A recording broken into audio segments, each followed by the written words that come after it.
हमें तेरी मोहब्बत का सहारा मिल गया होता, हमें तेरी मोहब्बत का सहारा मिल गया होता।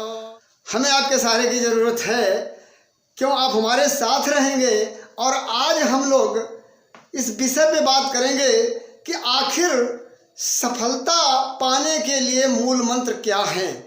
कैसे देखा लोगों ने कि कुछ लोग तो IAS PCS बने हुए हैं, कुछ लोग कहीं पर सेट हैं, लेकिन आखिर ये जो सफल हुए हैं इसका मूल मंत्र क्या, कैसे सफल हुए। क्या हम नहीं चाहते हम वहाँ पहुँच जाएं? आप नहीं चाहते हो कि हम वहाँ पहुँच जाएं? देखिए क्या है कि एक बहुत बड़े घराने का व्यक्ति, बहुत बड़े घराने का लड़का, वो IAS बनने की कोशिश करता रहता है, केवल कोशिश प्रयास करता है और नहीं बन पाता है। लेकिन एक किसान का बेटा प्रयास करके IAS बन जाता है। दोनों में अंतर क्या है? पैसे से आप सब कुछ नहीं खरीद सकते हैं, आपको परिश्रम करना पड़ेगा। और सफलता के लिए जो हम आपसे बात करने जा रहे हैं, सफलता के दो मूल मंत्र हैं। जो पहला मंत्र है वो है आपका मन।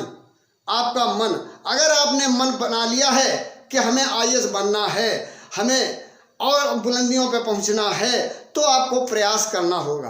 अब देखिए साथियों, कैसे हम चाहते तो हैं, चाहते हैं कि हम IAS बन जाएंगे, या हम चाहते हैं कि हम राष्ट्रपति बन जाएं, प्रधानमंत्री बन जाएं, लेकिन हम प्रयास नहीं कर रहे हैं। क्यों? पता चला हमें पढ़ाई करनी है, अब पढ़ाई करनी है और मन हमारा नहीं लगता है। हम पढ़ने लिखे बैठते हैं, थोड़ी देर में मन उब जाता, बोले अरे यार अब चलो कल पढ़ लेंगे। फिर उसके बाद सोचे चलो फिर पढ़ लेंगे। रात में आप अलार्म सेट कर देते हैं कि सुबह 5 बजे का अलार्म लगा हुआ है और सुबह उठ के हम पढ़ाई करेंगे। अब सुबह अलार्म तो बजेगा अपने टाइम से, अलार्म बज रहा है, अब आप सुन रहे हैं, बोले क्या आनंद आ रहा है नींद में, है निद्रा रानी मेरे साथ है, तो फिर क्या कहना है। आप अलार्म को बंद कर देते हैं, बोले चलो यार घंटे भर बाद पढ़ लेंगे। तो देखिए, अब अगर ऐसे आप करेंगे तो कैसे सफलता तक पहुंचेंगे, ऊंचाइयों तक कैसे पहुंचेंगे। तो आपको सफलता के लिए मन लगाना है। अब मन लगाने का मतलब क्या है?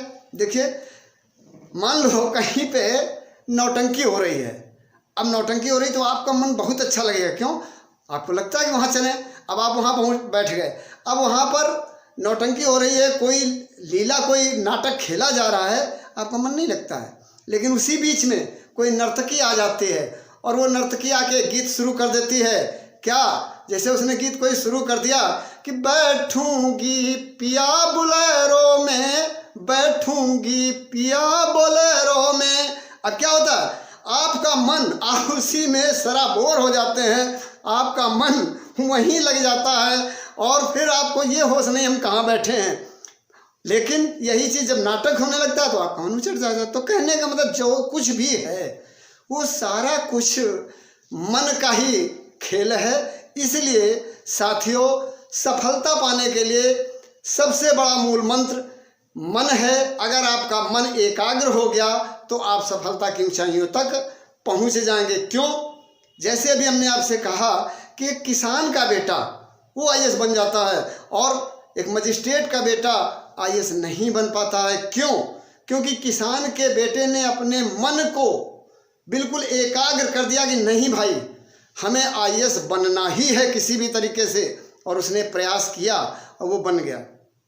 लेकिन मजिस्ट्रेट के बेटे ने क्या किया?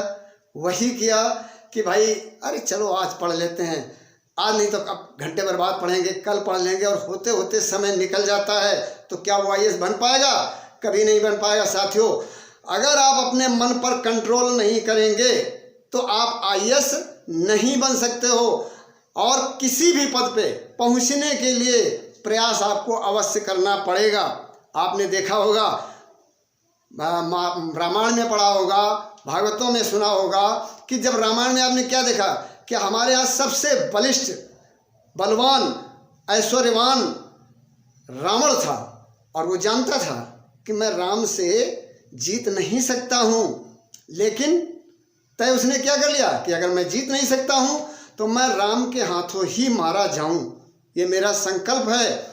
और ये जानते हुए भी उसने इतना प्रयास किया और पूरी ताकत अपनी झोंक दी, तन मन सारा कुछ एकाग्र कर दिया। और अंत में हुआ क्या? वही जो रावण चाहता था। सबने समझाया कि आप ऐसा नहीं कर सकते हो, लेकिन उसके अंदर पॉजिटिव एनर्जी थी। पॉजिटिव एनर्जी थी क्या कि नहीं, मैं ऐसा करूँगा।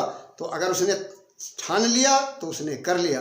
तो साथियों, इसीलिए कहते हैं कि सफलता का मूल मंत्र आपका सबसे पहला मन है। और अब जब आपका मन केंद्रित हो जाएगा, एकाग्र हो जाएगा, तो आप जो काम करोगे उसमें आपको सफलता मिलेगी।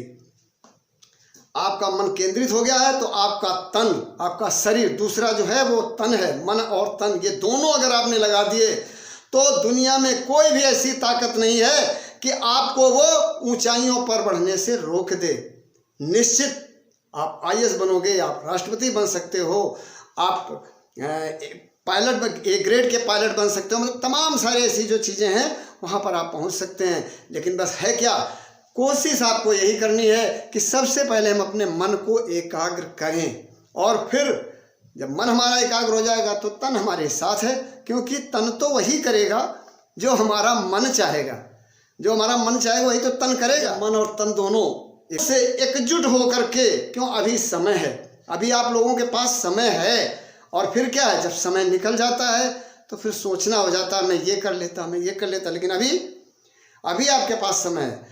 अगर आप तन मन से लग जाएंगे तो आपका जो लक्ष्य है वो निश्चित आपको मिल जाएगा। देखिए अर्जुन ने क्या किया है, द्रौपदी का जो स्वयंवर हो रहा था, उनके पिता द्रुपद ने ये कहा कि भाई नीचे कड़ा में तेल रखा है, ऊपर मछली टंगी हुई है, और तेल के कड़ा में मछली की छाया को देख करके जो उसकी आंख का भेदन करेगा उसी के साथ द्रौपदी का विवाह हो जाएगा।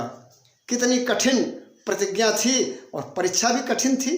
लेकिन अर्जुन ने क्या किया, अपना मन, छाया को देखा और अपना मन कहाँ केंद्रित कर दिया, उस मछली की आंख पर, और भेद दिया। द्रोणाचार्य जी ने अर्जुन से पूछा था, आप सबने पढ़ा होगा, आप सब लोग पढ़ते हो, मैं जानता हूँ, ऐसी बात नहीं है कि आप सब लोग पढ़ते हो। द्रोणाचार्य जी ने एक बार परीक्षा लेने के लिए सभी शिष्यों को बुलाया। पेड़ पर बैठी हुई चिड़िया है और द्रोणाचार्य जी कह रहे हैं कि भाई आप बताइए चिड़िया में क्या आपको दिख रहा है पेड़ पर। कोई कहता मुझे पूरा पेड़ दिख रहा है, कोई कहता मुझे पूरी चिड़िया दिख रही है। लेकिन अर्जुन ने क्या कहा, गुरुजी मुझे केवल चिड़िया की आंख दिख रही है। गुरुजी मुझे केवल चिड़िया की आंख दिख रही है। तो अगर केवल चिड़िया की आंख दिख रही है, द्रोणाचार्य जी ने कहा फिर भेदन करिए, आप सफल हो गए। तो साथियों, आपको भी सफलता के लिए ये जो आपका अनमोल समय है इसको गंवाना नहीं है, इसका सदुपयोग करना है। और वही चिड़िया की आंख का लक्ष्य बना करके आपको कि जब तक मैं इसको प्राप्त नहीं कर लूँगा मैं चैन नहीं लूँगा। तो साथियों, अगर आपने लक्ष्य बना लिया है, पीछे मत हटना जब तक उस लक्ष्य को प्राप्त न कर लेना।